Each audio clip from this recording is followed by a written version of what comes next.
அன்போடு வரவேற்கிறேன். ஓய்வு நாள் நமக்கு ரொம்ப முக்கியமான நாள். அதில் இன்னும் வேலை செய்யக்கூடாது, வீட்டில் உட்காரக்கூடாது. சபை கூடி வருதலை சிலர் விட்டு விடுகிறது போல நீங்கள் விட்டுவிடக்கூடாது என்று ஆண்டவர் சொன்னார். அப்ப அவருடைய வார்த்தையை கனப்படுத்தி நாம் இந்த காலை வேளையில் வந்திருக்கிறோம். பிரசங்கத்தின் தலைப்பு உன்மேல் மனதுருகும் தேவன். நீங்க தேவ சம்பந்தத்துல வந்திருக்கிறீங்க. நமக்கு ஒரு இறக்கம் வேணும். நான் கடந்த 2 வாரமும் சாந்தத்தை பற்றி இறக்கத்தை பற்றி எல்லாம் சொன்னேன். இன்றைக்கு கொஞ்சம் வித்தியாசமா இருக்கு. யார் அவர் வந்து ரொம்ப மனதுருகக்கூடிய தேவன். மத்திய சுவிசேஷம் 20ஆம் அதிகாரம் அதனுடைய 29ஆம் வசனத்தில் படிச்சீங்க. அவர்கள் எரிகோவிலிருந்து புறப்பட்டு போகையில் திரளான ஜனங்கள் அவருக்கு பின் சென்றார்கள். அப்பொழுது வழியருகே உட்கார்ந்திருக்கிற 2 குருடர் அவளியே வருகிறார் என்று கேள்விப்பட்டு, ஆண்டவரே, தாவீதின் குமாரனே, எங்களுக்கு இறங்கும் என்று கூப்பிட்டார்கள். அவர்கள் பேசாதிருக்கும்படி ஜனங்கள் அவர்களை அதட்டினார்கள். அவர்களோ, ஆண்டவரே, தாவீதின் குமாரனே, எங்களுக்கு இறங்கும் என்று அதிகமாய் கூப்பிட்டார்கள். இயேசு நின்று தம்மிடத்தில் அழைத்து என்ன செய்ய வேண்டும்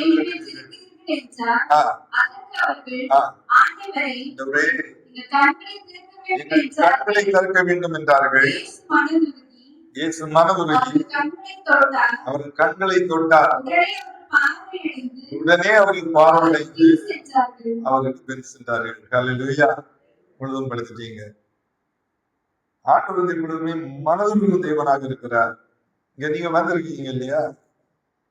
உங்களுக்கு என்ன தேவையோ அவர்கிட்ட கேட்டா கண்டிப்பா மனதுருவார். மனதுருகம் சொல்லுது, நமக்கு வந்தது போல ஒரு பாவனை. இந்த சின்ன பிள்ளை தாய் கிட்ட ஆகாரம் கேட்கிறான். உடனே தாய் பிள்ளைக்கு பசிக்கு ஏதோ கேட்கிறாங்க, எப்படியாவது கஷ்டப்பட செய்து கொடுத்துடலாம். தரமாட்டேன்னு சொல்லவே மாட்டான்.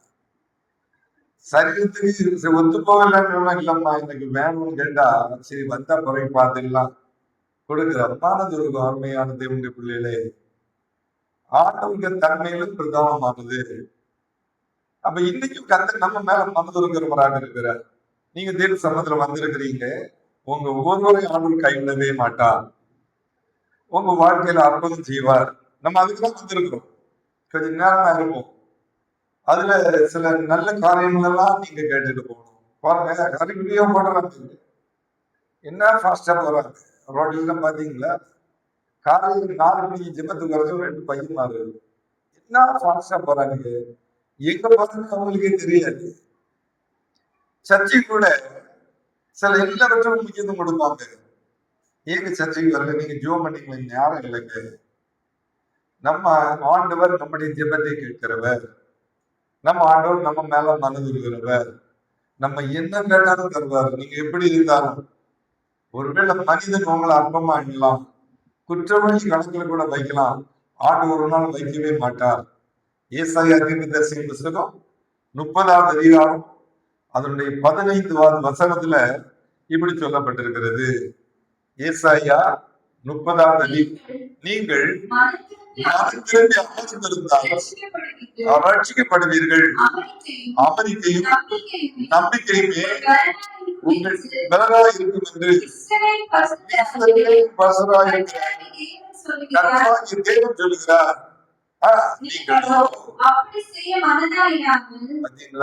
தேவன் சொல்றாரு, நீங்க பசுத்தமா இருக்கணும், நான் உங்க மேல மனோதுருவேன், நாங்க அப்படி செய்ய முடியாதுன்னு சொல்றீங்க. நீங்க பைபிள் படிச்சீங்களா?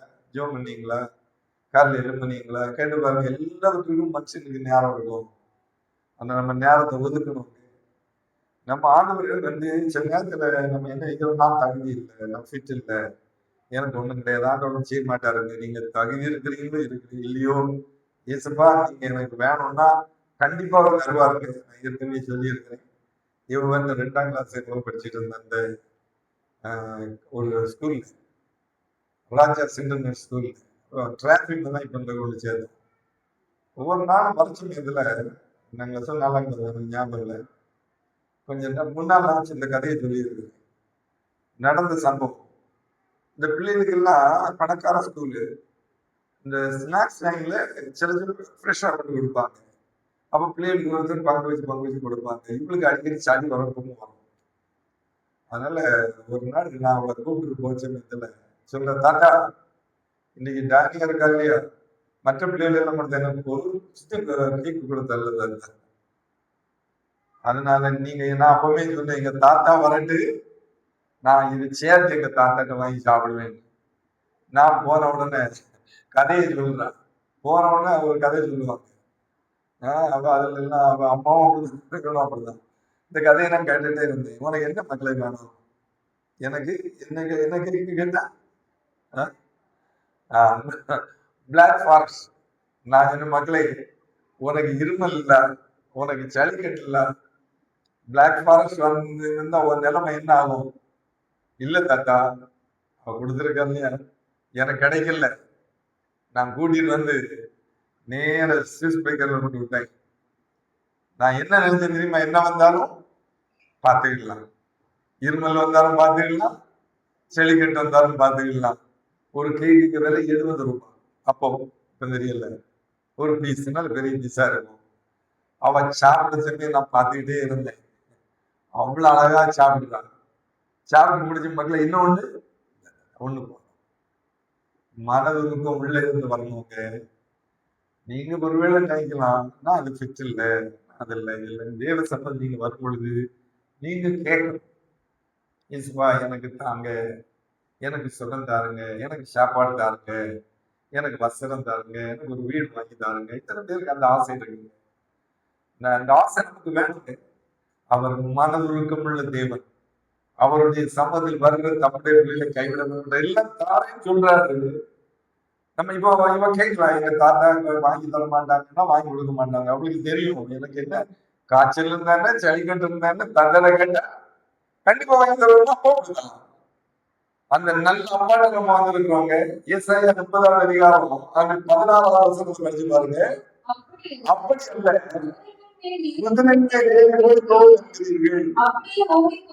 அப்படி ஓடி போவீர்கள்,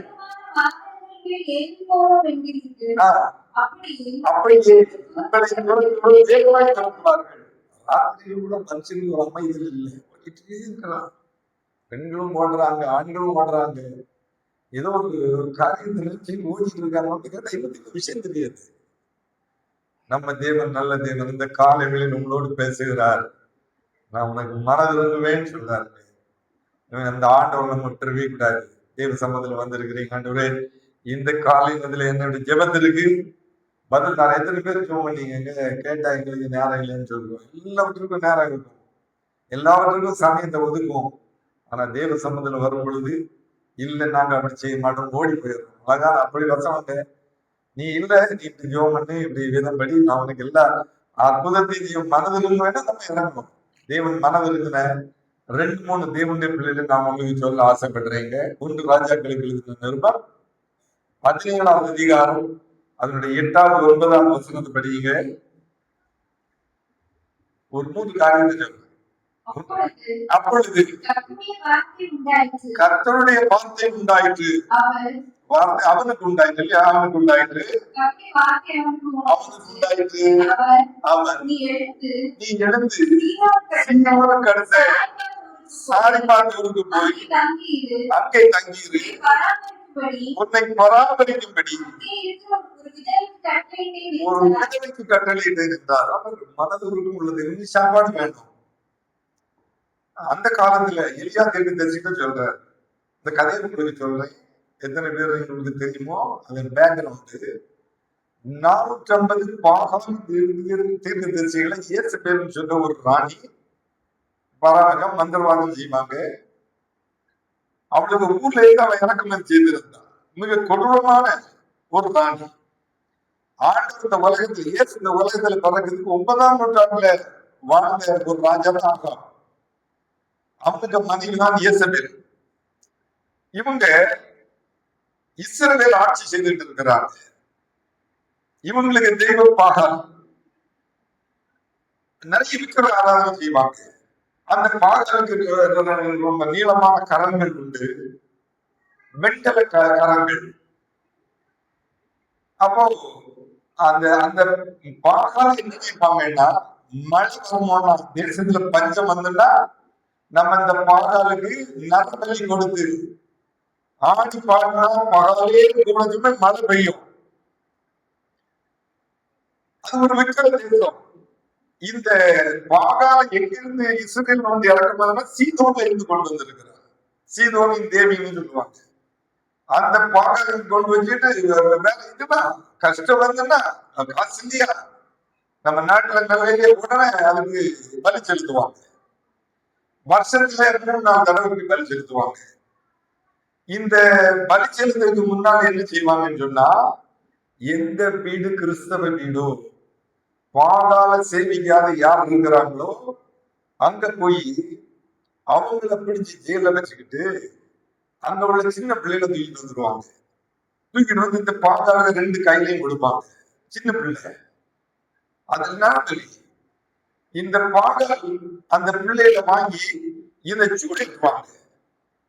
அந்த விக்கிரகத்தை அதை சூடிக்கணும்னு பிள்ளைகள் துடிக்கும், கையில கிடந்து துடிக்கும். இவங்க 450 பேரும் ஆடி பாடி கொண்டாடுவாங்க. நரபலி கொடுக்கறது இப்படிதாங்க.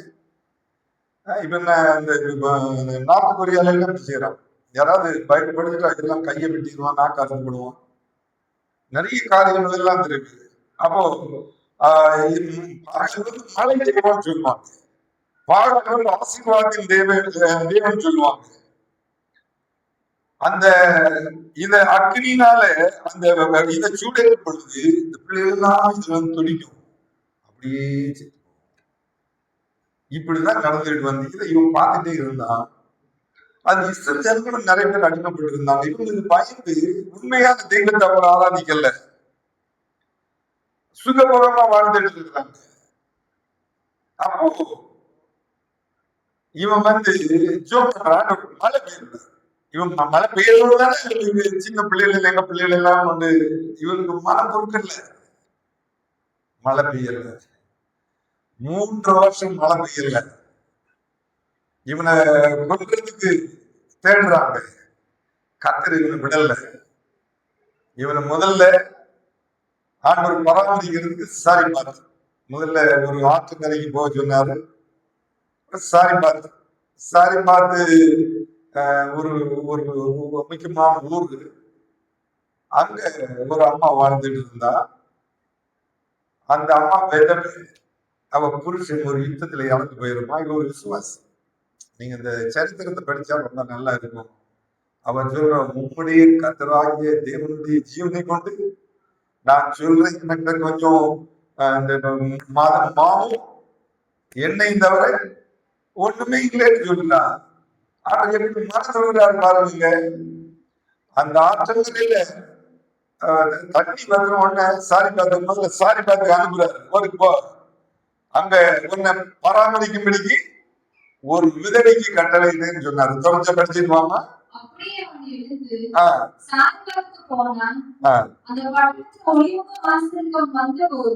அந்த பட்டணத்து ஒளிமுக வாசலில் அவன் வந்த பொழுது அங்கே ஒரு விதவை விறகு பொறுக்கி கொண்டிருந்தாள்.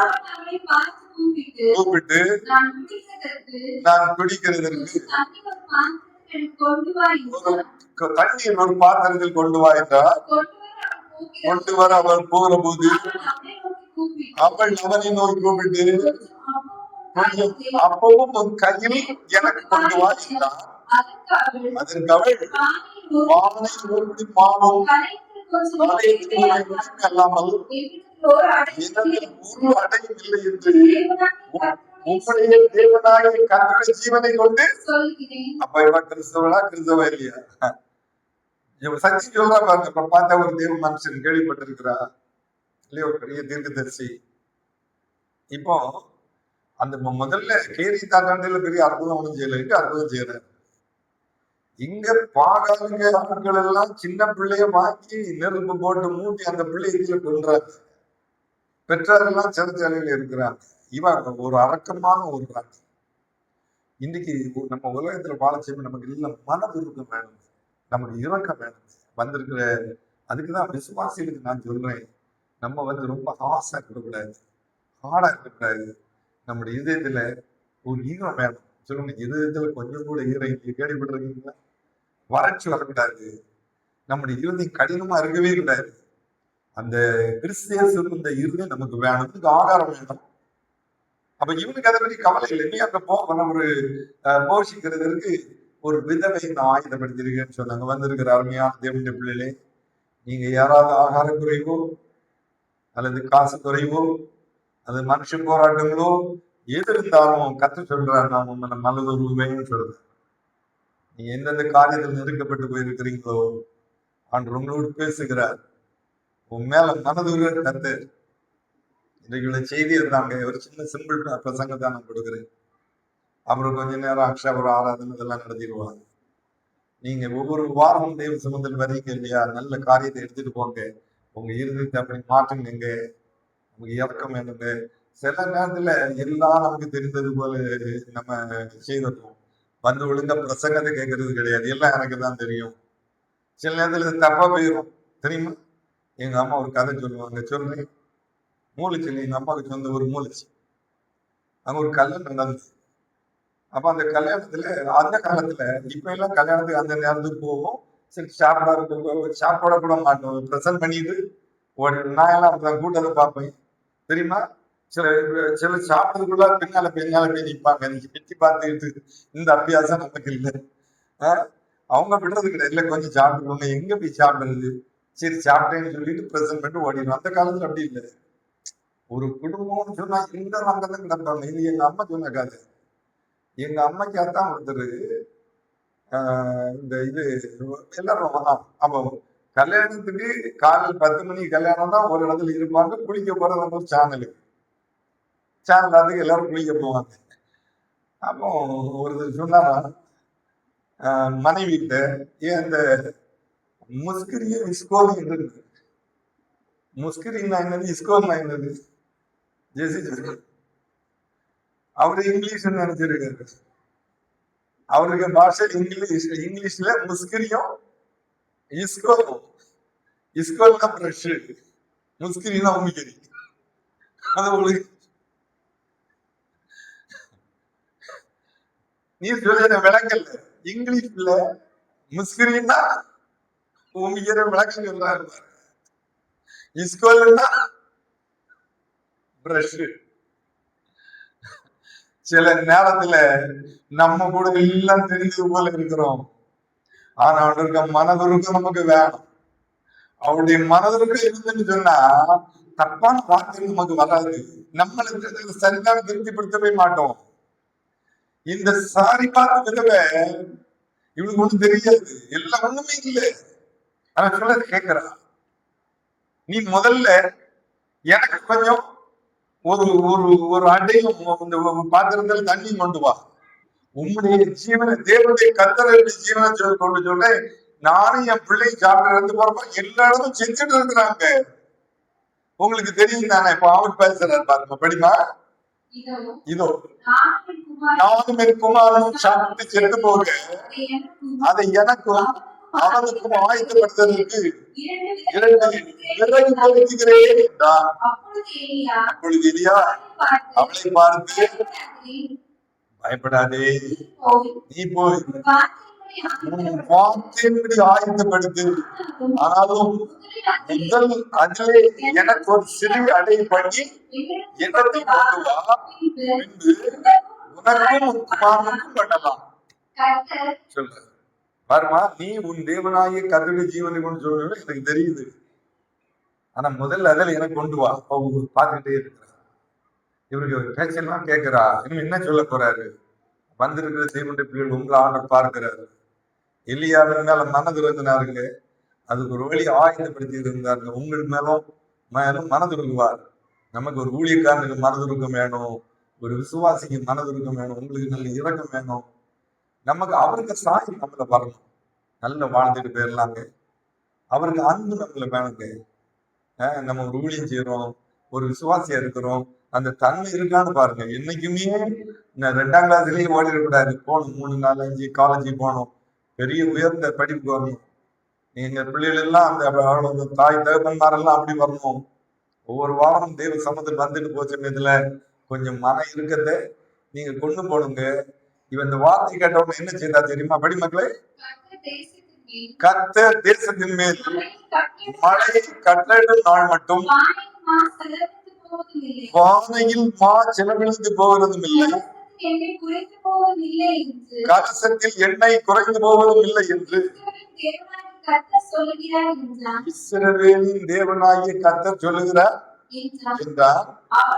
அவள் போய் அடியாரம் சொற்படி செய்தால். எல்லாருமே வந்திருக்கிற சகோதரன்மார்களே, சகோதரிமார்களே, நீங்க இங்க நான் பிரசங்கம் பண்றீங்க.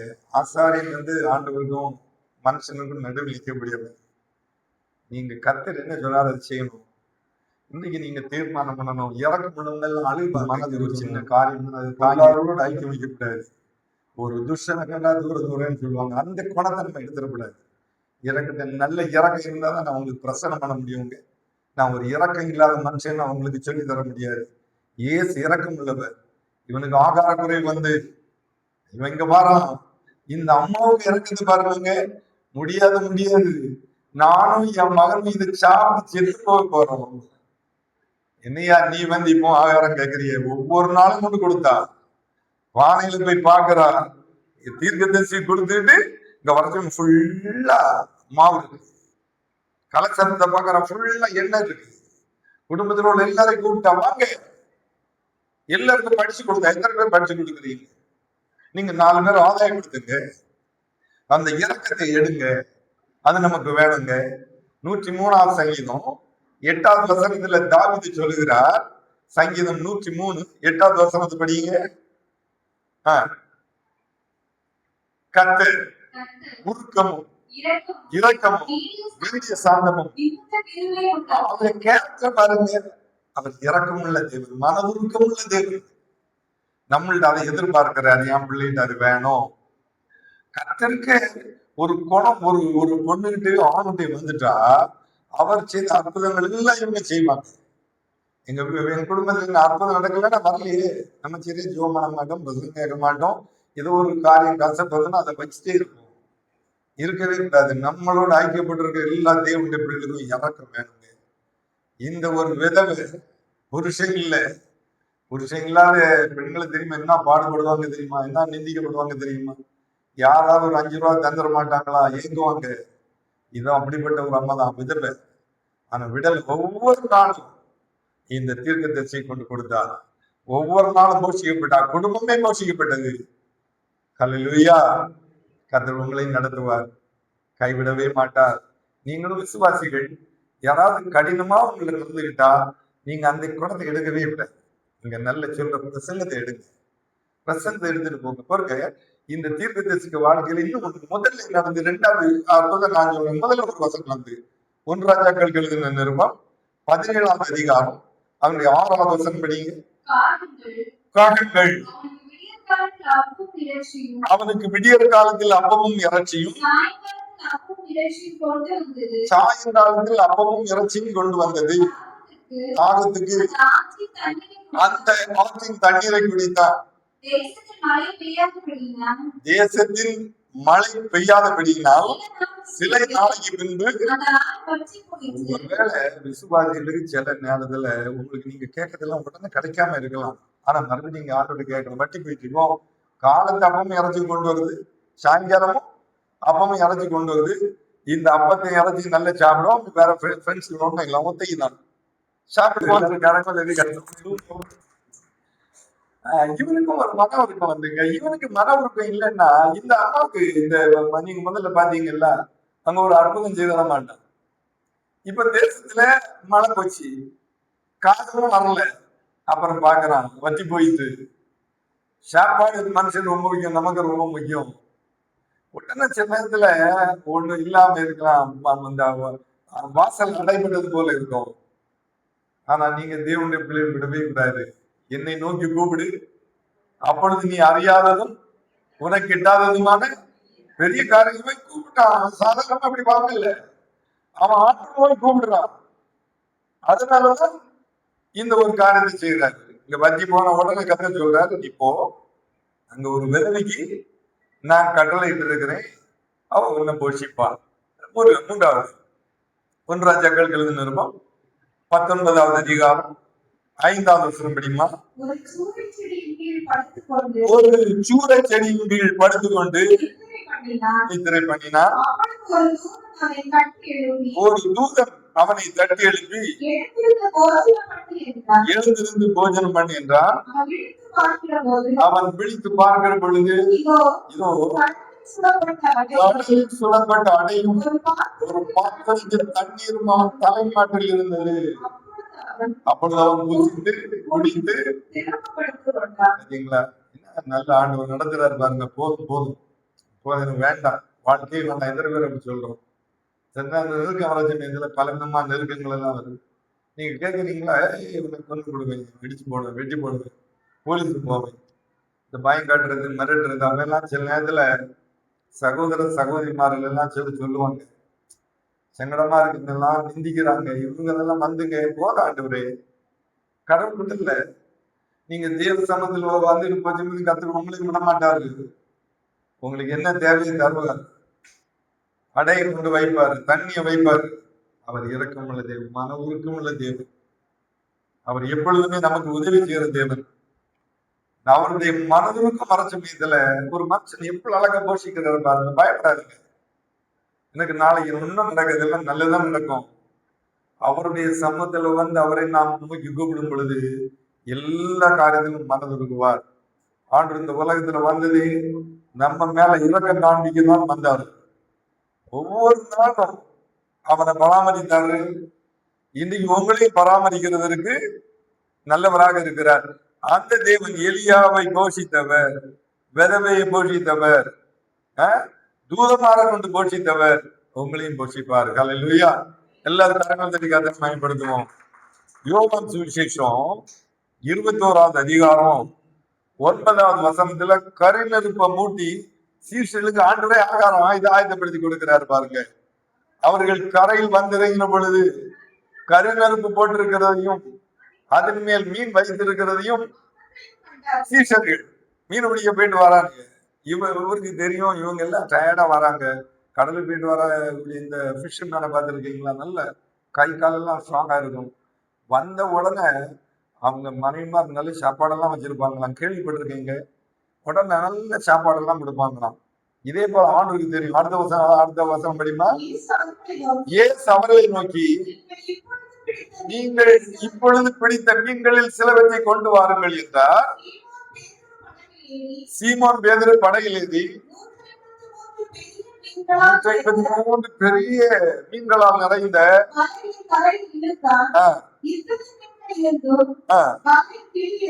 கிளியவில்லை நோக்கி, உனக்கு விலங்கெல்லாம் போயிட்டு வாருங்க, போச்சனை பண்ணுங்க. மனதுருக்கத்தை பார்த்துங்க. இந்த நல்ல ஆண்டவர் உங்ககிட்டதான் இருக்கிறாரு. பெரிய பிரச்சனை இல்லை.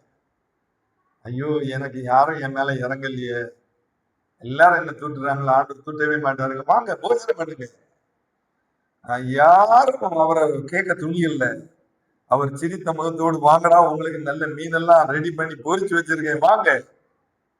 எப்பொழுதும் கர்த்தருடைய கண்கள் அவர்கள் மேல் இருந்தது. அருமையான சகோதரிமார்களே, இந்த ஓய்வு நாளின் காலை நேரத்துல கர்த்தருடைய கண்கள் உங்க மேல என் மேல இருக்கிறது. எனவே மனதுருகும், நம்ம மேல மனதுருகிற தேவனை நோக்கி பார்க்கணும். 34வது சங்கீதம் அதனுடைய 10வது வசனத்துல சொல்லப்பட்டிருக்கிறது. சங்கீதம் 34. சிங்கக்குட்டிகள் தாட்சி அடைந்து பட்டினியா இருக்கும், கர்த்தரை தேடுவதற்கும் ஒரு நன்மை குறைபடாது. ஏன்னா அவர் இறங்குகிற தேவன், மனதில் தேவன். அவரை நோக்கி கூப்பிட்டால் கர்த்தர் ஒரு நன்மை குறைபடாதபடி நமக்கு தருவார். நம்முடைய தேவன் எலியாவின் தேவன். சொல்லுங்க, நம்முடைய தேவன் எலியாவின் நம்முடைய தேவன் சீஷனுடைய தேவன். இயேசப்பா நம்முடைய தேவன். பாருங்க, எலிசா தீர்க்கதரிசி எலியா போன உடனே எலியாவின் தேவன் எங்கன்னு ஒரு அந்த தொண்டை தூக்கி அடிக்கிறாங்க, சால்வையை தூக்கி அடிக்கிறான். கேட்கிறாரு 2 ராஜாக்களுக்கு எழுதின 2வது அதிகாரம் அதனுடைய 14வது வசனம் படிங்க. எலியாவின் மேலிருந்து கீழே விழுந்த சால்வை பிடித்து எலியாவின் தேவனாகிய கர்த்தர் எங்கே என்று சொல்லி அடித்தான். தண்ணீரை அடித்த உடனே அதில் பக்கமாக பிரிந்ததுனால் எலிசா கரைப்பட்டான். ஐயோ, அவருக்கு மேல தனியா நிக்கிறான். 2 பேர் போனாங்க, ஒருத்தன் எடுத்து கொள்ளப்பட்டாச்சு. ஒரு சால்வை பிடிச்சிட்டு வந்தான். எலியாவின் தேவன் எங்கே? எலியாவின் தேவனுக்கு சரியான ஒரு பேர் என்ன தெரியுமாங்க? நம்முடைய தேவன். எலியாவின் தேவன் தான் நம்முடைய தேவன். அப்புறம் தேவனுடைய பெயர்கள் வேதத்துல எத்தனை பேர் சொல்லி தெரியுமா? இருக்கா தெரியுமா? 272 பேர் ஆண்டவருக்கு இருக்கு. எல் ஷடாய், யெகோவா ஈரே, யெகோவா நிசி. நான் கொஞ்சம் எல்லாம் படிச்சுட்டு இருந்தேன். படிச்சு 272 பேரை உங்களுக்கு சொல்ல முடியுமாங்க? யெகோவா ரஃபா, அவருக்கு பேரெல்லாம் ரொம்ப ஆச்சரியமா இருக்கிறாங்க. யெகோவா ராய், யெகோவா மெக்கடிஸ். நல்ல அவருக்கு நல்ல ஒரு பேர் தான், ஒரு தேவன் தான். அந்த தேவன் நம்ம மேல ரொம்ப மனதில் இரக்கம் உள்ளவராக இருக்கிறார், மன உருக்கம் உள்ளவராக இருக்கிறார். அதோடு மாத்திரமல்ல, தேவன் எல்லாரும் இப்ப இவங்களை எப்படி சொல்றாங்க, அவருக்கு பேரோடு நம்ம பேரை இணைக்கிறார். நான் ஆபிரகாமின் தேவனும் ஈசாக்கின் தேவனும் யாக்கோபின் தேவனுமாகிய கர்த்தர். அப்போ அந்த மனதுருகிற தேவன் யாக்கோபின் தேவன், யாக்கோபு தேவன். ஈசாக்கு உங்க பேராக செட் பண்ணி பாருங்க. அப்ப நம்ம ஆபிரகாமா இருக்கணும், ஈசாக்கா இருக்கணும், யாக்கோபா இருக்கணும். அவர் நம்ம மேல மனதுருகிறார். வேதத்தில் உள்ள அநேக காரியங்களை நீங்க வாசித்தீங்கன்னா அவருடைய மனதுருக்கம் எல்லாம் உங்களுக்கு வருங்க. அவர் ஒரு நாளும் கைவிடவே மாட்டார். ஷாத்ராக், மேஷக், ஆபேத்நேகோவை தூக்கி சூளையில போட்டாங்க, நேபுகாத் நேச்சர். அவன் சொல்றான், ஷாத்ராக், மேஷாக், ஆபேத்நேகோவின் தேவன் தான் தெய்வம் சொன்னான். தானியேல் 3வது அதிகாரம் 28வது வசனம். சீக்கிரமா படிச்சிருங்க. தானியேல் 3வது அதிகாரம் 28வது வசனம் படிமா. நேபுகாத் செக் கொள்றான் பாருங்க. அப்பொழுது நேபுகாத் நேச்சர் வசனித்து, எல்லார விட நிஷா ஆக்டிவா இருக்கா. நீங்க எடுக்கிறது அவன் எடுத்து போடுறான். ஷாத்ராக், மேஷாக், ஆபேத்நேகோ இவர்களுடைய தேவனுக்கு ஸ்தோத்திரம். அவர்கள் தங்களுடைய தேவனை தவிர வேறொரு தேவனை செய்வது பணியாமல் அவரையே நம்பி ராஜாவின் கட்டளையை தள்ளி தங்கள் சரீரத்தை ஒப்புக் கொண்டதினால் அவர் நமது தூதனை அனுப்பி வந்திருக்கிற எல்லா சகோதர சகோதரனாலும் சொல்றேன், உங்களுக்கு கஷ்டம் வந்துன்னா அவர் ஒன்றும் பார்த்துட்டு சிரிச்சுட்டு இருக்க மாட்டாருங்க. அது ஒரு வழியை வச்சிருப்பாருங்க, கண்டிப்பா வச்சிருப்பாரு. நம்ம அந்த ஆண்டவரை பிடிக்கணும். இவங்க நமக்கு இப்படி வருவாங்க. இன்னைக்கு நம்மளை யாரும் நிந்தித்தா கூட நமக்கு கஷ்டமா இருக்கும். ஆனா அவங்க எல்லாம் எங்க ஆராதிக்கிற தேவன் எங்களை தப்பிக்க வல்லவர். அப்படி இல்லைன்னாலும் கூட பரவாயில்ல, உங்களுடைய தேவனுக்கு நாங்க ஆராதிக்கப்படும். கர்த்தர் வந்தாரு, அங்கே கூடவே இருந்தாரு. ஏன்னா ஒரு மனதில் இறுக்கமுள்ள தேவன். நமக்கு அவங்க நீங்களும் ஏதோ ஒரு சூழ்நிலை மேல பாதிக்கப்பட்டிருந்தால், அருமையான சகோதரமார்களே சகோதரி, சின்ன பிரசங்கத்தை தான் நீங்க கேட்டு போறீங்க. அந்த மனதிற்கும் தேவன் உங்களுக்கு உதவி செய்ய வல்லவராக இருக்கிறார். இன்னும் ஒரு மனுஷன் பற்றி சொல்லப்பட்டிருக்கிறது, தானியேல். இதுல நல்ல சாப்டர்ல சில நல்ல நல்ல காரியங்கள் எல்லாம் இருக்குங்க. இவனை கொண்டு சிங்கி கவியில போட்டாங்க. இவனுக்கு மகன் அரசாட்சிக்கு வந்துட்டான். 6வது அதிகாரம் தானியேல், 6வது அதிகாரம் தரியு, அவனுக்கு பேர் தரியு. 26வது வசனம் படிங்க.